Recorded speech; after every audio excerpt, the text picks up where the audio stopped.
안녕하십니까? 네, 오늘도 같이 하나님의 귀한 말씀으로 주님 안에서 하나 되고 또 주님의 그 권능의 말씀이 선포되고 우리가 세상과 또 우리 자신에게 주님의 그 명령을 선포하여서 이제 하나님의 영광이 나타나는 시간이 되었으면 합니다. 기도하겠습니다. 거룩하시고 또한 사랑이 많으신 하나님 아버지, 우리가 예수 그리스도의 그 복음을 듣기를 원합니다. 우리가 주님의 그 뜻대로 복음의 사역자가 되게 하시고 또한 우리가 각 사람이 삶에서 예수님이 어떤 분인지를 또 우리의 구원해 주신 예수님이 우리를 어떤 성품을 갖고 계신 그런 분인지를 우리가 우리의 삶으로 나타낼 수 있도록 인도해 주시옵소서. 귀한 복음을 우리가 어떤 세상에 원하는 것보다 보배로 삼는 우리가 되게 허락하여 주시옵소서. 말씀 듣는 가운데 부족한 입술과 또 연약한 귀들 가운데 성령께서 함께하사 이 시간에 주님의 영광이 늘어나는 그런 귀한 시간 되게 하여 주시옵소서. 모든 말씀을 우리의 구원자 되시고 십자가에 죽으시지만 부활하신 예수님의 이름으로 기도드립니다. 아멘.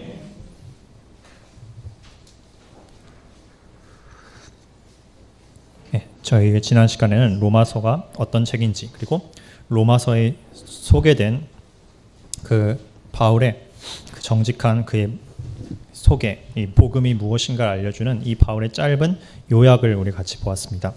오늘 말씀은 로마서 이제 또 1장이고요. 1장에서 지난 시간에 봤던 7장까지 봤으니까 이제 8절부터 제가 15절까지 17절까지 이제 읽도록 하겠습니다. 첫째는 내가 예수 그리스도로 말미암아 너희 모든 사람을 인하여 내 하나님께 감사함은 너희 믿음이 온 세상에 전파됨이로다. 내가 그의 아들의 복음 안에서 내 심령으로 섬기는 하나님이 나의 증인이 되시거니와 항상 내 기도에 쉬지 않고 너희를 말하며 어떠하든지 이제 하나님의 뜻 안에서 너희에게로 나아갈 좋은 길 얻기를 구하노라. 내가 너희 보기를 심히 원하는 것은 무슨 신령한 은사를 너희에게 나눠주어 너희를 견고케 하려 함이니 이는 곧 내가 너희 가운데서 너희와 나의 믿음을 인하여 피차 안위함을 얻으려 함이라. 형제들아, 내가 여러 번 너희에게 가고자 한 것을 너희가 모르길 원치 아니하노니 이는 너희 중에서도 다른 이방인 중에서와 같이 열매를 맺게 하려 함이로되 지금까지 길이 막혔도다. 헬라인이나 야만이나 또는 지혜 있는 자나 어리석은 자에게 다 내가 빚진 자라. 그러므로 나는 할 수 있는 대로 로마에 있는 너희에게도 복음 전하기를 원하노라. 내가 복음을 부끄러워하지 아니하노니 이 복음은 모든 믿는 자에게 구원을 주시는 하나님의 능력이 됨이라. 첫째는 유대인에게요 또한 헬라인에게로다. 복음에는 하나님의 의가 나타나서 믿음으로 믿음에 이르게 하나니 기록된 바 오직 의는 믿음으로 말미암아 살리라 함과 같으니라. 아멘. 마지막 두 구절은 우리 모두가 너무 잘 알고 굉장히 중요시 여기는 그런 구절입니다. 다시 읽을 땐 제가 이제 또 다른 번역도 참고해서 같이 설명을 드리도록 하겠습니다.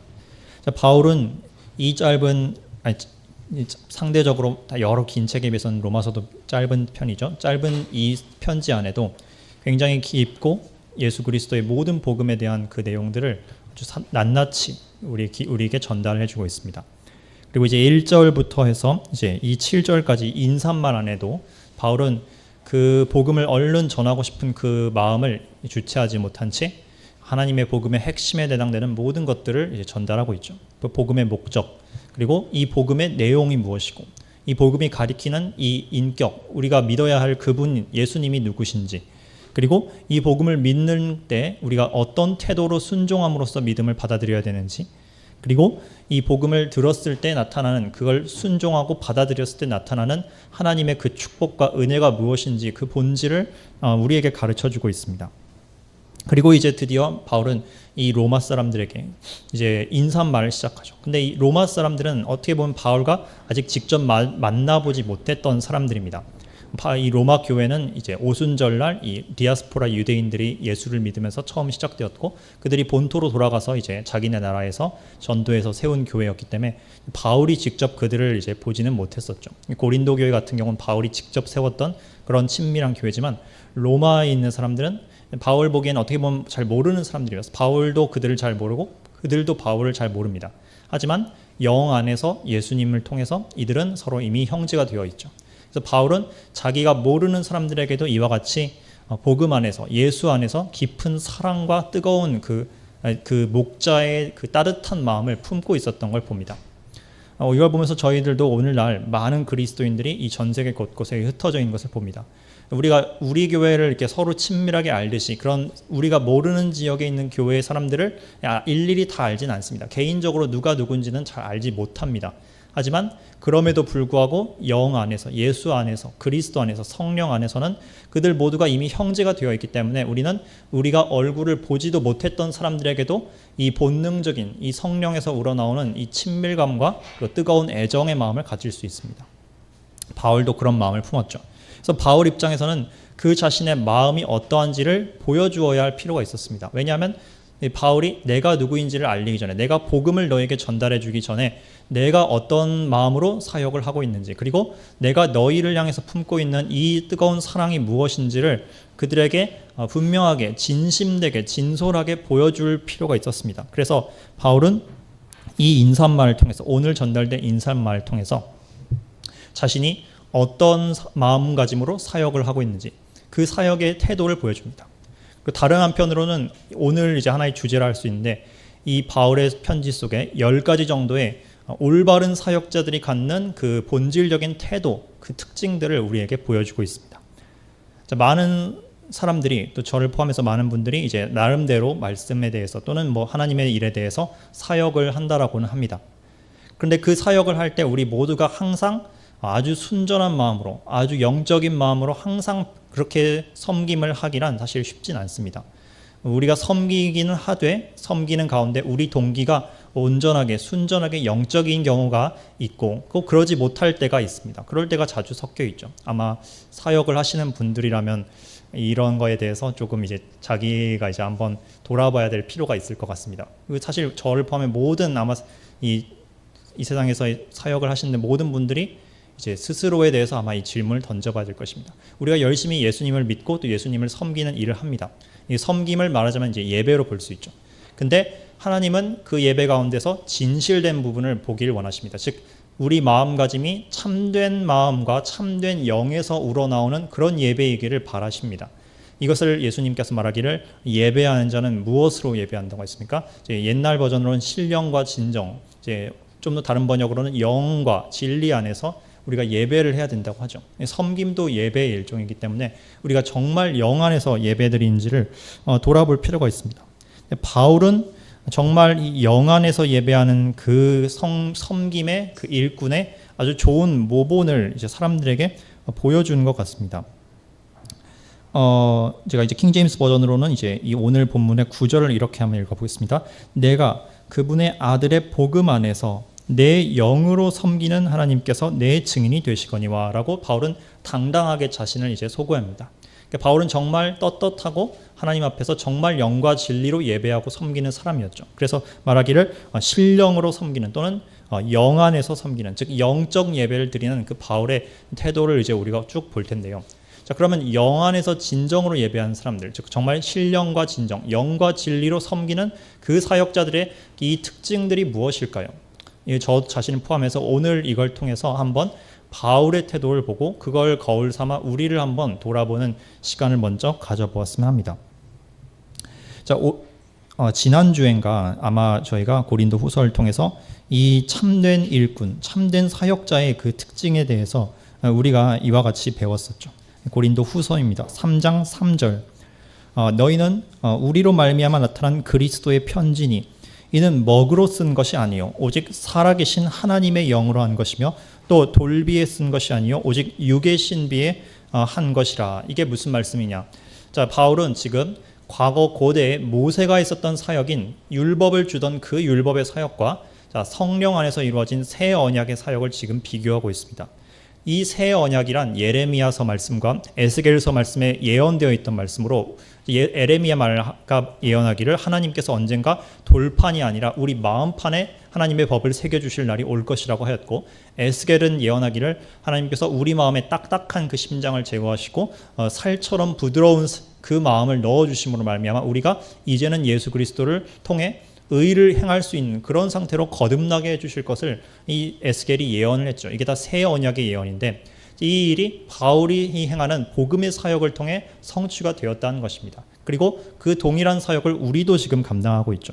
그런 자들의 특징이 무엇이냐? 4절 하나님에 대해서 우리가 그리스도로 말미암아 하나님을 향해 이 같은 확신이 있으니 5절 우리가 무슨 일이든지 우리에게서 난 것 같이 생각하여 스스로 만족할 것이 아니니 우리의 만족은 오직 하나님께로 났느니라. 다른 번역으로 하면 우리는 어떤 일이 우리 자신에게서 난 것으로 생각할 만큼 능력 있지 아니하며 오직 우리의 능력은 하나님에게서 나느니라.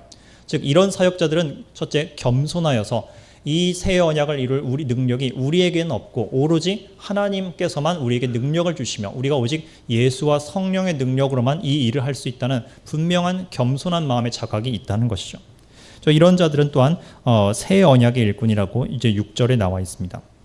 그래서 우리가 이와 같이 겸손한 일꾼의 그 특징들을 오늘 이제 본문들에서 같이 나누어 보았으면 합니다. 자, 첫 번째, 바울과 같이 영적인 사역을 하는 정말 영 안에서 진정하게 스피리추얼리하게 이제 신령으로 하나님께 섬기는 그런 사역자들의 특징 중 첫 번째 10가지가 있는데요. 하나씩 이제 메모를 해두셔도 좋습니다. 첫 번째는 늘 감사하는 마음이 흘러나온다는 것입니다. 자, 바로 8절이었겠죠. 네, 죄송합니다. 8절. 먼저 너희 모두를 인하여 예수 그리스도를 통해 나의 하나님께 무엇을 한다고 했습니까? 감사하노라. 자, 감사하는 마음을 보면 우리가 어떤 사역자가 정말로 하나님을 깊이 예배하는지 정말 영 안에서 우러나오는 마음으로 예배하는지를 알 수 있습니다. 자, 바울은 하나님을 섬길 때 그 복음을 섬길 때 동기가 무엇이었냐? 돈도 아니었습니다. 돈을 그는 전혀 생각지 않았죠. 그는 자족하는 마음과 이 일체의 비결을 배웠다 했기 때문에 헌금을 주든 안 주든 상관없다라고 했습니다. 때때로 우리는 이 돈 문제 때문에 또 사역자들에서 넘어지는 경우들도 있죠. 바울은 전혀 이 주든 안 주든 하나님께 자족한 마음을 가졌고 신경 쓰지 않았습니다. 명성을 신경 쓰지 않았습니다. 우리는 때로 사람의 그 인정을 자꾸 갈구하기 쉽습니다. 그렇게 받지 않는다고 해도 때때로는 자꾸 사람의 그 인정과 칭찬에 이제 신경을 쓰이는 경우가 많습니다. 사역자들이 특히 이게 저를 포함해서 조심해야 되는 부분인데 바울은 심지어 사람이 인정하든 말든 상관없다고 했습니다. 왜냐? 나도 나 자신을 내가 함부로 평가하지 않는다. 나를 평가할 분, 그들을 평가할 분은 누구다? 오직 하나님, 예수 그리스도께서 심판대 앞에서 하실 것이지 나도 나 자신에 대해서 함부로 평가하지 않는다라고 고린도서신서에서 말씀을 했죠. 또 바울은 어떤 의무감 때문에 행한 것도 아니었습니다. 그는 하나님을 정말로 사랑한 마음에서 우러나와서 행했기 때문에 어떤 마지못해서 섬겼던 것도 아니었습니다. 또 심지어 그가 어떤 보상을 바라고 어떤 천국의 보상을 바라고 했느냐? 어떤 의미에서는 보상을 이제 그도 바라보긴 했지만 여기서 바라봤던 것은 하나님을 기쁘시게 하길 바라봤다는 것이지 그가 어떤 하늘나라에서 어떤 상급을 많이 축적하기를 그걸 바랬던 건 아니었던 것 같습니다. 실제로 고린도 전서를 보시면 지금 제가 찾아서 드리겠습니다. 고린도 전서 9장에서 바울은 자신이 복음을 이렇게 맡았다고 말을 하고 있습니다. 내가 복음을 전할지라도 자랑할 것이 없음은 내가 부득불해 할 일임이라. 만일 복음을 전하지 아니하면 내게 화가 있을 감심이로라. 내가 내 임의로 이것을 행하면 상을 얻으려니와 임의로 하지 아니한다 할지라도 나는 직분을 맡았노라. 바울은 자신이 사실 어떤 의미에서는 발에서 이렇게 일을 시작한 것도 아니었죠. 바울은 원래는 이 그리스도인들을 핍박하던 자였습니다. 복음을 반대하던 자였죠. 그랬던 그가 하나님의 강권적인 선택과 은혜로 인해서 이제는 복음을 섬기는 자, 예수 그리스도를 섬기는 자가 되었습니다.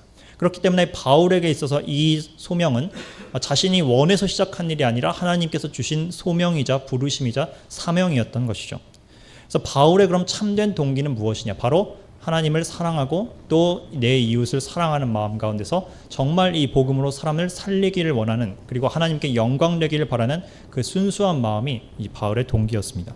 자, 그런 자들의 특징이 무엇인가? 바로 오늘 본문에서 말씀한 것처럼 하나님께 쉴 새 없이 감사가 나온다는 것입니다. 저 자신을 이렇게 돌아볼 때 사역을 할 때마다 하나님의 말씀을 전할 때마다 때때로 이제 감사가 잘 나오지 않을 때가 자주 있습니다. 왜냐하면 내가 기대한 것만큼 사람들에게 이게 전달이 되지 않거나 또 사람들이 이에 대해서 수용하고 받아들이지 않거나 이런 모습들이 워낙에 우리 주변에 많기 때문에 쉽게 낙담하기가 쉽죠. 지치기가 쉽죠. 선을 행하다 지치기가 쉬운데 그러나 그럴 때마다 우리가 불평불만에 빠지기가 쉽지만 그런 태도는 사실 우리가 어쩌면 이 영 안에서 섬기는 참된 태도에서 어긋나가고 있다는 그런 모습을 어떤 방증한 것일 수도 있습니다. 바울은 항상 자신의 사역이 어떻게 순탄히 가든 혹은 반대에 부딪히든 어렵든 순탄하건 상관없이 하나님께 감사거리를 늘 갖고 있었습니다. 이 바울의 첫 번째 감사는 여기 본문에서 말한 바에 의하면 너희의 믿음이 온 세상에 전파됨이로다. 이 로마 교회가 하나님 앞에서 이 복음의 열매를 잘 맺는 것을 보고 굉장히 감사함을 갖게 되었던 것이죠. 저희가 항상 생각을 해봤으면 첫 번째 포인트는 우리가 하나님께 언제든지 모든 것에 대해서 감사하자. 특별히 사역을 행하실 때 하나님의 능력 가운데 행하시는 이 모든 열매들에 대해서 언제나 감사해야겠다, 이런 마음을 좀 생겨봤으면 합니다. 내 주변에서 안 되는 것을 보면서 왜 하나님 왜 이렇게 안 되는 것입니까? 이렇게 불평을 하기보다는 오늘도 우리에게 주신 은혜가 있고 또 오늘이라는 시간을 주시고 또 한 명의 영혼이라도 또 구원받을 수 있는 기회를 오늘 주시고 또 어딘가 이 세상 어딘가에서는 내가 모르지만 한 영혼이 오늘도 구원받았겠구나, 이런 확고한 믿음 가운데서 하나님께 감사할 수 있어야 되는 것이죠. 주님께서는 한 영혼만 구원받아도 그 하늘나라에서 잔치가 벌어진다고 말씀하셨습니다. 자, 그렇다면 우리 주변에서 그런 일이 안 보인다고 해서 그런 일이 이 세상에서 안 일어나고 있을까요? 그렇지 않습니다. 우리가 모르는 곳에서는 하나님께서 다른 일꾼을 쓰셔서 또 놀라운 일을 하시기 때문에 우리는 언제든지 감사할 수 있죠. 늘 주신 그 기회에 감사, 우리에게 능력 주심도 감사, 우리에게 복음을 전할 수 있는 기회를 주심도 감사, 예수님을 믿게 해주신 것도 감사, 항상 이 장미꽃의 가시에도 감사하는 그 마음이 영 안에서 섬기는 자들의 이 특징이라 할 수 있겠습니다. 자, 그럼 두 번째 특징은 무엇인가? 자, 바울의 기도에서 이제 9절 부분을 한번 봅시다. 그것은 바로 기도와 그 다음에 간구의 마음입니다. 9절, 내가 그의 아들의 복음 안에서 내 심령으로 즉 영 안에서 섬기는 하나님이 나의 증인이 되시거니와 항상 내 기도에 쉬지 않고 너희를 바란다 라고 말하고 있습니다.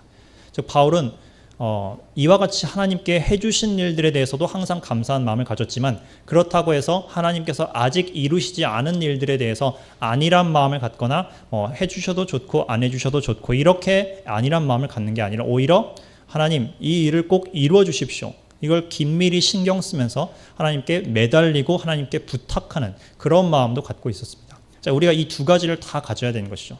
한편으로는 하나님께서 우리에게 주신 그 값없이 주신 여러 은혜들에 감사를 항상 해야 되지만 아직 이루어지지 않은 일들에 대해서 적극적으로 나아가서 하나님께 하나님 이 일을 이루어 주십시오, 하나님 이 영혼들을 구원해 주세요, 하나님 이 우리 사랑하는 성도들 가운데 아직 믿음이 연약한 이들이 성장할 수 있게 해주세요, 말씀이 선포되고 참된 예배가 일요일뿐만 아니라 매일의 삶에서 이루어지게 해주세요, 이 나라가 복음화되게 해주세요, 이 열방의 많은 핍박하는 나라들이 주님의 능력으로 열릴 수 있게 해주세요. 아직 이루어지지 않는 일들에 대해서 우리가 하나님께 계속 신경 쓰고 부탁하는 이 마음, 마치 어머니가 아들을 염려한 듯한 이 마음을 이 바울은 모든 교회를 가정에서 갖고 있었습니다. 특별히 그는 믿음의 사람들을 향해서도 이렇게 항상 기도에 이제 힘썼던 것을 볼 수 있죠. 우리가 이뤄진 영혼들을 향해서도 열심히 기도를 해야 되는데 그와 동시에 이미 우리와 함께 하나님의 몸이 된 그 예수님의 몸이 된 지체들을 향해서도 항상 언급하며 기도를 해야 되는 것입니다. 하나님께 하나님 이런 분들을 주셔서 감사합니다. 그리고 이분들이 더욱더 영적으로 자라날 수 있게 해주세요. 초신자뿐만 아니라 우리 주변의 모든 신자들이 다 영적으로 자랄 수 있도록 늘 그들을 신경 쓰고 기도를 해야 되는 것입니다. 바울은 심지어 자기가 모르던 잘 얼굴을 알지 못하던 로마 교회를 향해서도 이와 같은 마음을 갖고 있었습니다. 하물며 이 고린도 교회 같은 이런 자기가 직접 세운 교회들을 향해서 얼마나 그 항상 기도하는 마음을 가졌겠습니까? 다른 모든 서신서를 봐도 바울은 내가 너희를 향해서 항상 하나님께 기도한다라고 이제 증언을 하고 있습니다. 그래서 우리가 항상 감사하되 또 항상 기도하는 마음을 갖는 게 이 그리스도의 참된 종들의 특징임을 알 수 있습니다. 세 번째는 무엇이냐? 10절 말씀에 이제 기록이 되어 있는데요. 자, 어떠하든지 이제 하나님의 뜻 안에서 너희에게로 나갈 좋은 길 얻기를 구하노라. 또는 이제 다른 번역으로 어찌하든지 이제라도 마침내 하나님의 뜻에 따라 순탄한 여정을 얻어 너희에게 가게 되기를 간구하노라. 자, 세 번째 특징을 제가 여러분과 나누고자 합니다. 이 참된 종들은 자원하는 마음을 갖고 있습니다. 자원하는 마음, 즉 하나님 저를 써주시길 바랍니다. 저를 도구로 써주세요. 이 험난한 곳, 이 오지, 선교지 이런 것뿐만 아니라 우리 주변에 주님의 일이 필요한 곳들에 주님 제가 가겠습니다. 이와 같이 나설 수 있는, 자원할 수 있는 사람들이 바로 하나님의 종들의 특징입니다. 그래서 이 시편 110편에도 주의 권능의 날에 주의 그 백성들이 아침의 태에서 나와서 거룩함의 아름다움 속에서 자원하게 될 것이다. 그러니까 이들이 자원하여 주를 섬기게 될 것이라는 말씀이 있죠. 또한 이 이사야 선지자도 고대에 보시면 이사야 6장에 하나님께서 그의 죄를 용서해 주신 다음에 이사야가 하나님 저를 보내주십시오. 이 백성들을 향해서 제가 가겠습니다. 이와 같이 자신을 이제 내어드린 모습을 볼 수 있습니다. 자, 우리가 남을 위해서 다른 사람들을 일꾼으로 보내주십시오. 이런 기도는 사실 다 할 수 있습니다. 그래서 하나님 선교사들을 저곳에 이제 보내주십시오. 이렇게 우리가 이것도 기도를 해야 되죠. 그런데 때때로 하나님께서는 그러면 너를 기도의 응답의 도구로 쓰면 어떻겠느냐라고 우리에게 물으시기도 합니다. 즉 우리가 어떤 곳에 다른 일꾼을 보내주십시오라고 말할 수 있으려면 하나님께서 나를 보내시게 할 것에 대해서도 항상 각오가 되어 있어야 되는 것이죠. 그래서 내가 직접 그 주님의 그 도구로서 쓰임받는 통로로서 나아가기를 원하는 마음, 이것이 이제 바울에게는 있었습니다. 자, 그런데 10절에는 또 한 가지 중요한 포인트가 있죠. 우리가 항상 첫 번째는 기도와 감사하는 마음도 가져야 되지만 간구하는 마음도 가져야 되듯이, 자, 우리가 항상 자원하는 마음도 가져야 되지만 또 한 가지 잊어서는 안 될 것은 우리가 하나님의 뜻에 순종하여서 하나님의 컨트롤을 받는, 즉 그분의 뜻에 복종하는 마음을 가져야 합니다. 자, 우린 때때로 이렇게 자기의 그 열심이 넘친 나머지 우리의 뜻으로, 뭔가 우리의 능력으로 하나님의 뜻을 뭔가 적극적으로 이뤄보려고 나아가는 때가 많이 있습니다. 그래서 그와 같은 열심들을 가진 분들이 있죠. 하지만 때때로 이 열심이 하나님의 뜻에 순복되지 않는 경우에는 하나님이 원하지 않는 방법으로 잘못 나아가는 경우가 있을 수 있습니다. 대표적으로 이제 다윗도 이제 그가 언약궤를 옮겨오려는 그 태도는 이제 아주 선한 그런 의도에서 나온 것이었죠. 하지만 그러나 이 다윗은 너무 열심히 지나친 나머지 하나님의 순서와 하나님의 방법대로 하지 않고 이 자기 방법대로 하는 그런 실수를 범했습니다. 그래서 그런 재앙들이 이제 우사에게 이제 벌어져서 죽는 그런 일들이 벌어졌죠. 자, 이와 같이 하나님의 종은 자원하여 내어주는, 자기 자신을 내어주는 것도 중요하지만 이 모든 것이 내 뜻대로가 아니라 하나님의 뜻과 계획대로 되어야 된다는 것을 알아야 합니다. 내가 어떤 하나님의 일을 하고 싶다, 그렇다고 해서 다 되는 게 아니라 주님이 허락하시고 주님이 명령하실 때만 나아갈 수 있는 것이죠. 내가 이렇게 혈기와 이 치기를 내세우는 게 아니라 주님의 뜻 안에 컨트롤돼야 됩니다. 마치 예수님께서 내 뜻대로 하지 마시고 아버지의 뜻대로 행하시길 바랍니다. 이렇게 주님이 기도하신 것처럼 우리도 이 하나님의 뜻대로 되고, 우리의 뜻과 계획대로 되는 것이 아니라 주님 뜻대로 인도를 받기를 기도를 해야 됩니다. 그래서 이와 같이 우리는 자원하기도 해야 되지만 바울처럼 또 그 가운데서 하나님께 이 하나님의 뜻에 순종하고 내 뜻을 내려놓는 태도도 필요합니다. 자, 그 다음에 바울의 또 아주 중요한 특징 바울의 이 사역에 놀라운 이 영적 특징 두 가지가 있습니다. 바로 그것은 첫째, 5번째와 6번째인데요. 하나는 나의 성도들, 내가 함께 섬기는 이 사랑하는 지체들을 사랑하는 마음이 있고요. 두 번째는 겸손한 태도가 있습니다. 한번 저희가 11절 말씀을 보겠습니다. 내가 너희 보기를 심히 원하는 것은 무슨 신령한 은사를 너희에게 나눠주어 너희를 견고케 하려 함이라 라고 말씀하고 있죠. 바울은 이 로마의 성도들을 정말 사랑했습니다. 그가 정말 그들을 사랑했다는 것의 그 증거가 무엇이냐? 사랑하는 사람은 무엇을 바라죠? 남에게 뭔가를 받아내기를 원하시나요? 그렇지 않죠. 사랑하면 다 내어주기를 바라죠. 그래서 바울은 내가 그들에게서 어떤 헌금을 받거나 그들에게서 칭찬을 받거나 혹은 그들에게서 인정을 받거나 이와 같이 받을 것을 생각하지 아니하고 오로지 내가 그들에게 어떻게 하면 더 내어줄 수 있을까? 내가 어떻게 하면 내 노력과 시간과 그 모든 영적 능력을 이 아이들에게, 이 연약한 영적인 어린 아이들에게 나눠주어서 그들이 주님으로부터 유익을 얻고 열매를 많이 맺을 수 있도록 어떻게 하면 노력할 수 있을까? 항상 남에게 주고 싶은 것에 대해서만 신경을 썼습니다. 그래서 그가 영적인 선물을 어떻게든 그들에게 풍성히 나눠주기를 바랬고 그걸 위해서 그들에게 직접 방문하기를 원했다라는 것을 그가 고백하고 있습니다. 자, 이 영적 선물 또는 은사, 은사에는 여러 가지 카테고리가 있습니다. 그리스도 예수님과 성령님 그분 자체도 우리에게 주신 이게 선물이라고 볼 수 있죠. 복음도 우리에게 주신 이 선물로 볼 수 있습니다. 또한 그 이외에 많은 우리에게 주신 일반 은총들, 우리가 먹을 것, 누릴 수 있는 것, 공기, 물, 이와 같은 하나님이 주신 일반적인 것도 우리가 선물이라고 볼 수 있습니다. 그와 동시에 영적인 열매들, 정말 우리에게 줄 수 있는 이 참된 은사들, 하나님께서 우리에게 섬길 수 있게 주시는 다양한 은사들, 능력들, 이러한 것들도 이 영적 선물 안에 이제 이 신령한 은사 안에 포함될 수가 있죠. 정확히 뭘 말하는 건지는 우리가 여기서까지 알 수는 없지만 바울은 이 모든 것들을 그들에게 풍성히 주기를 원했던 것 같습니다. 복음을 전하고 또 그들에게 참된 이 성경에 대한 가르침을 전하고 또 성령의 은사가 그들 가운데 나타나기를 원했고 그걸로 교회가 더 세워지기를 바랬습니다. 핵심은 바울이 이들에게 뭔가를 받아내려는 것이 아니라 그들을 세워주고 그들에게 나눠주고 그들이 세워지고 그들이 이제 충만케 되는 것을 이제 바랬다는 것이죠. 저도 이제 이걸 통해서 내가 뭔가를 섬길 때 나를 자꾸 중심으로 생각하다 보면 저는 이렇게 낙심에 빠지기가 쉽습니다.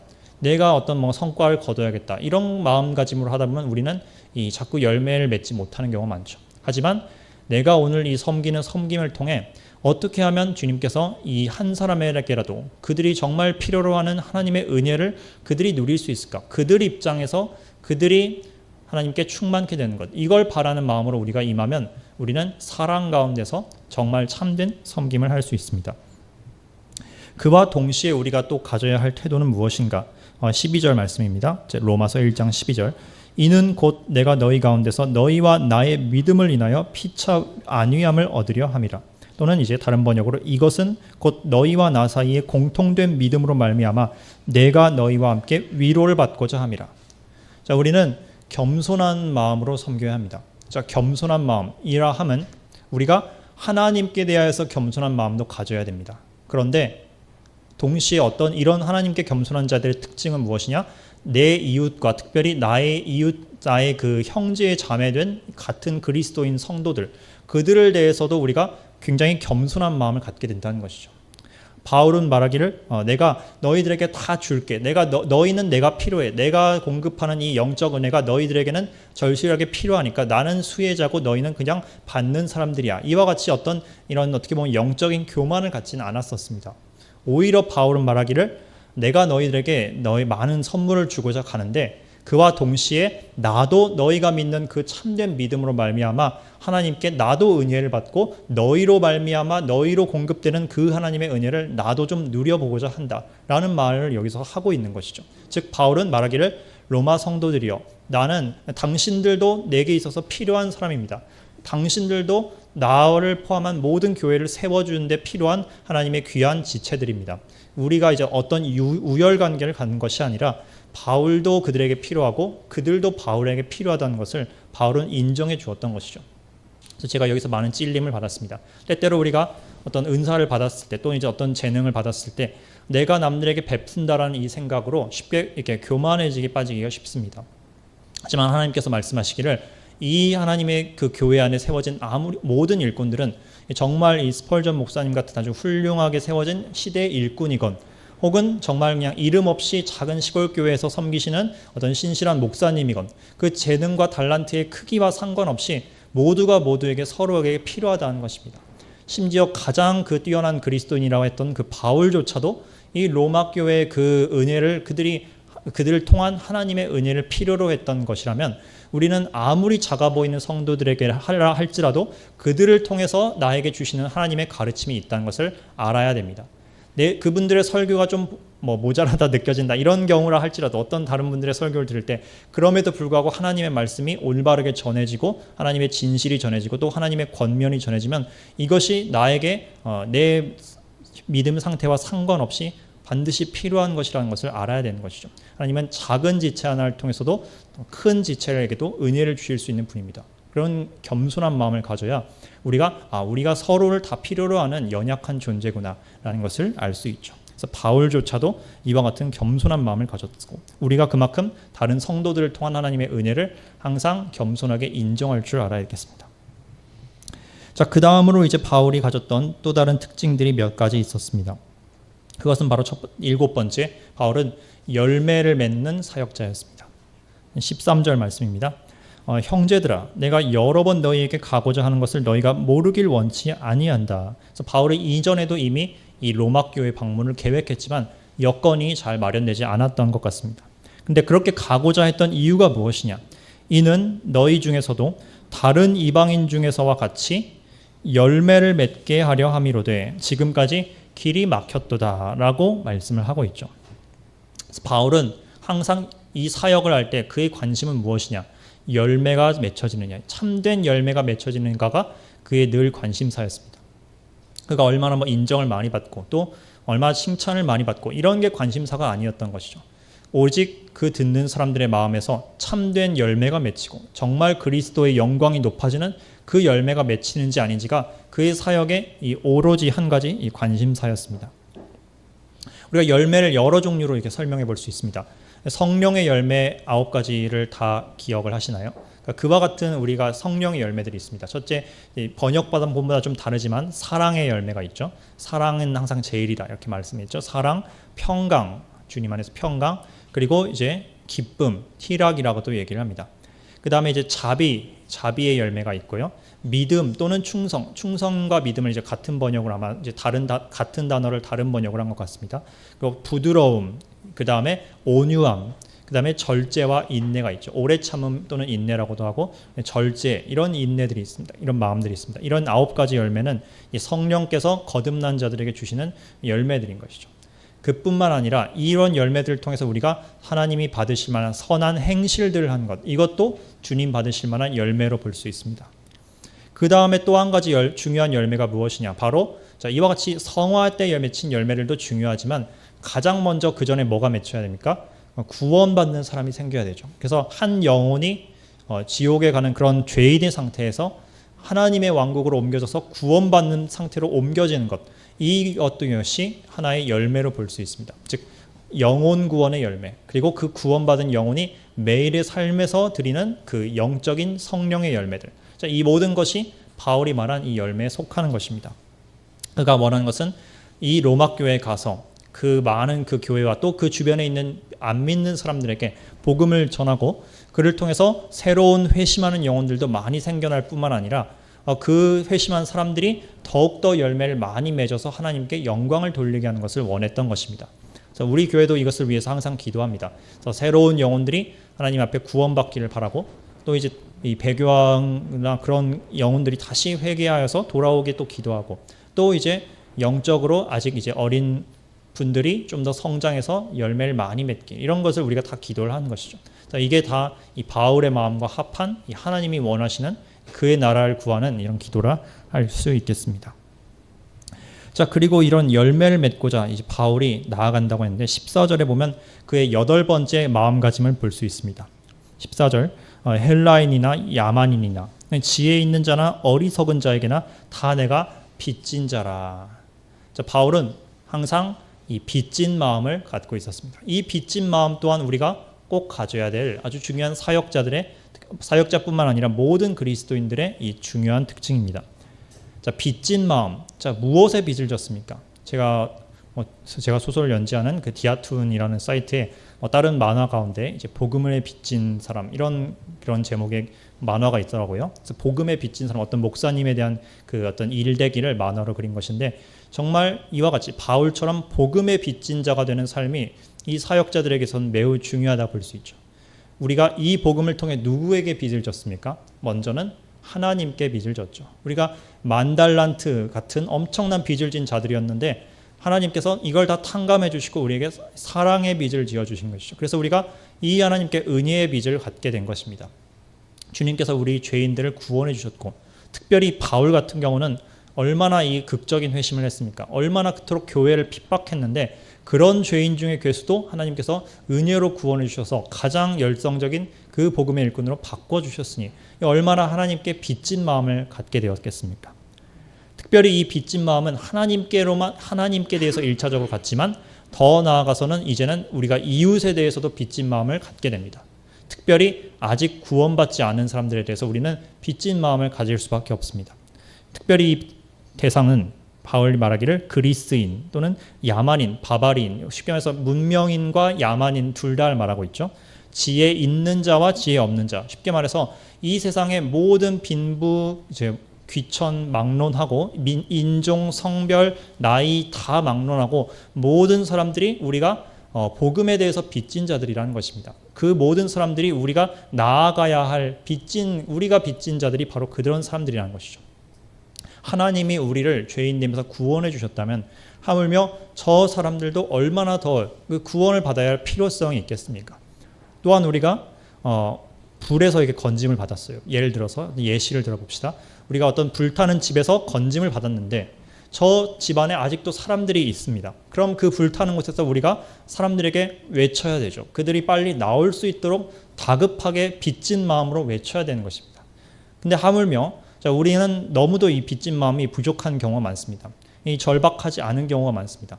이 불타는 집과는 비교도 할 수 없는 이 영원한 심판에 대해서 우리가 이걸 탈출할 수 있는 유일한 탈출구이신 예수 그리스도의 십자가 은혜를 알고 있는데 이거를 다급하게 전하지 않는 이런 안일한 마음이 우리 가운데 좀 너무 많이 있는 경우가 많습니다. 그래서 우리가 빚진 마음으로 그들에게 이들을 어떻게든 구하고 싶다. 하나님의 은혜를 그들에게 소개하고 싶다. 이런 마음이 우리 안에서 다시 불처럼 타올랐으면 하는 바람입니다. 바울은 그런 마음을 갖고 있었습니다. 자, 그런데 15절 드디어 이제 9번째 태도는 그렇게 빚진 마음을 갖고 있었던 건 맞지만 바울이 그렇다고 해서 어떤 마지못해서 어쩔 수 없이 그들이 지옥 가지 않게 하기 위해서 어쩔 수 없이 그렇게 이끌려서 복음을 전한 것이 아니라 그 자신 안에서도 열심히 복음을 전하고 싶어하는 그 열망과 뜨거운 마음이 있었던 걸 볼 수 있습니다. 15절 그러므로 나는 할 수 있는 대로 로마에 있는 너희에게도 복음 전하기를 원하노라. 그래서 바울 스스로도 원했다는 것이죠. 단순히 어떤 빚진 마음 때문에 어쩔 수 없이 다급하게 하는 그런 차원만 있는 게 아니라 정말로 원해서 그들을 향해서 복음을 더 전하고 싶은 마음이 마음속에서 그의 마음속에서는 항상 솟구쳤던 것을 알 수 있습니다. 저는 여기서 다른 번역에 의하면 할 수 있는 대로를 이렇게 번역을 했습니다. 내 안에 있는 분량대로 나는 또한 로마에 있는 너희에게 복음을 선포할 준비가 되어 있노라. 그래서 여러분께서 복음을 모두가 다 전하도록 부르심을 받은 것은 맞습니다. 그런데 우리에게 주어주신 그 분량대로 하면 하나님께서 족하다라고 말한 것을 한번 기억해 봤으면 합니다. 예를 들어서 저 같은 사람은 사람들과 이렇게 친밀하게 개인 대 개인 컨택트를 통해서 친하게 다가가서 이렇게 전도를 하는 그런 쪽의 재능이 부족합니다. 사실 그런 쪽으로 은사를 받으신 그리스도인들도 많이 있죠. 저 같은 경우는 사실 복음 이전에 개인 친교도 사실 그렇게 쉽진 않기 때문에 그런 점에 한계가 있지만 그렇다고 해서 하나님께서 복음을 너는 못 전할 것이다 이렇게 말한 것이 아니죠. 그런 자들에게는 또 다른 방법을 통해서 복음을 전할 수 있는 새로운 길과 능력과 은사를 각자 주십니다. 그래서 우리가 내가 못하는 일이 있기 때문에 그걸 못합니다 라고 변명하는 것이 아니라 내가 할 수 있는 일부터 내 분량대로 하면 된다는 것을 우리가 이 바울의 이 말씀에서 다시 볼 수 있게 되죠.